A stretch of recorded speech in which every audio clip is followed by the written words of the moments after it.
रंजीत की एक लाइन है जो वो अक्सर दोहराता है।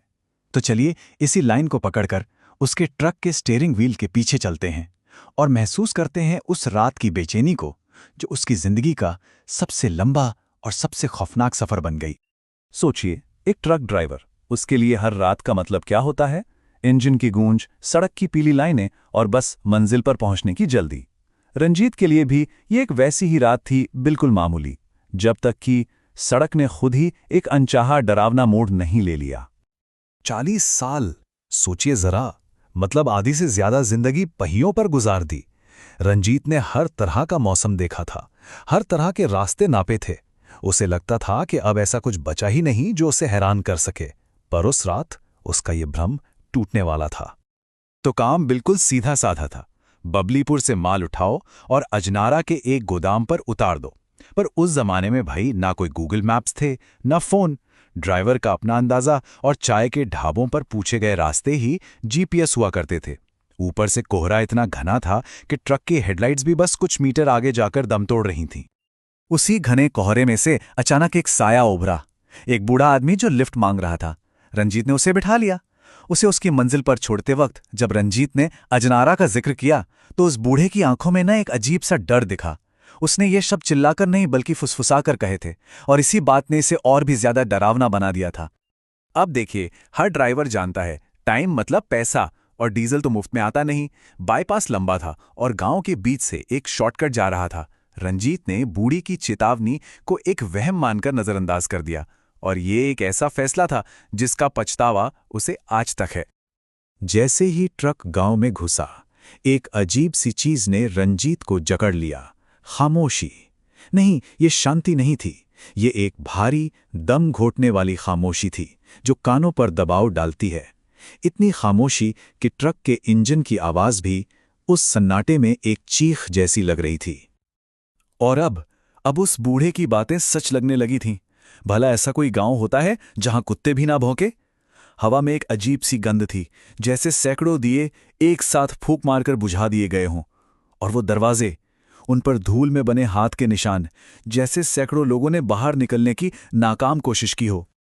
जब रंजीत को लगा कि वो रास्ता भटक गया है, तभी परछाइयों से एक औरत निकली। मतलब वो चली नहीं, ऐसा लगा जैसे अंधेरे ने ही उसे अपने में से बनाया हो। उसकी आवाज में कोई इमोशन नहीं था। जब उसने कहा, इस गांव में आने का रास्ता तो है, जाने का नहीं। उस औरत ने पास के एक अंधेरे बाग की तरफ इशारा किया और बताया कि कैसे 2 किसानों की आखिरी चीखें आज भी उन पेड़ों में कैद हैं, और अब वो जगह किसी भी जिंदा इंसान को वापस नहीं लौटने देती। फिर उसने कुछ टूटे फूटे घरों की ओर इशारा किया, और वहां एक पूरे खानदान ने जहर पीकर अपनी गरीबी और अपनी जिंदगी दोनों एक साथ खत्म कर ली थीं। रंजीत को अब एहसास हो रहा था कि यह गांव खाली नहीं था। ये दुख और दर्द की अनगिनत यादों से खचाखच भरा हुआ था।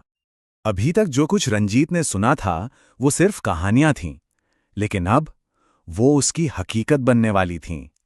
गांव की वो भूली बिसरी आत्माएं शायद जाग रही थीं, और उनका नया मेहमान आ चुका था। सब कुछ शुरू हुआ एक हल्की सी दस्तक से। ठक ठक ठक। रंजीत ने बाहर झांका, कोई नहीं था। लेकिन जब वो वापस मुड़ा तो शीशे की धूल पर 3 लकीरें खिंच चुकी थीं। और फिर अंधेरा जैसे फट पड़ा।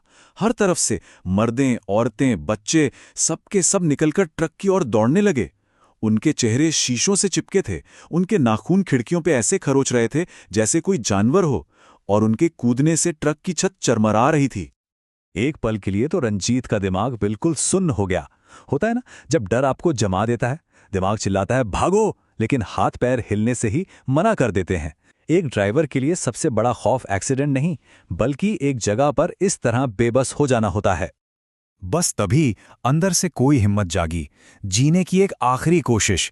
रंजीत ने एक्सेलरेटर को सिर्फ दबाया नहीं, उसे फर्श से चिपका दिया।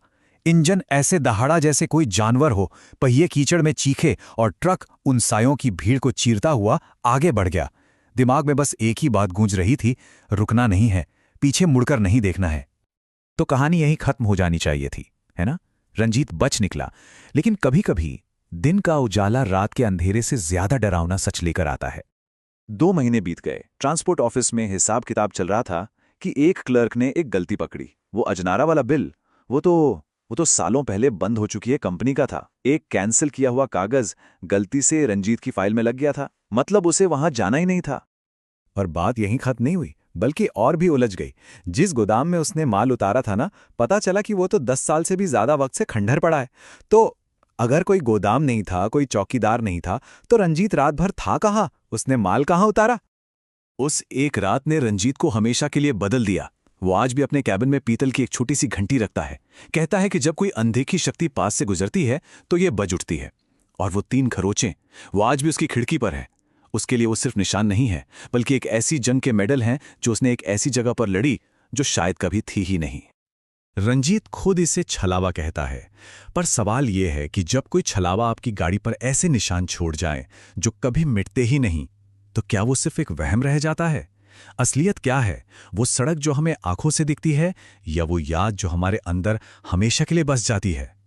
शायद कुछ रास्ते ऐसे ही होते हैं जिन पर सफर तो बस एक बार होता है, लेकिन वो खत्म कभी नहीं होते।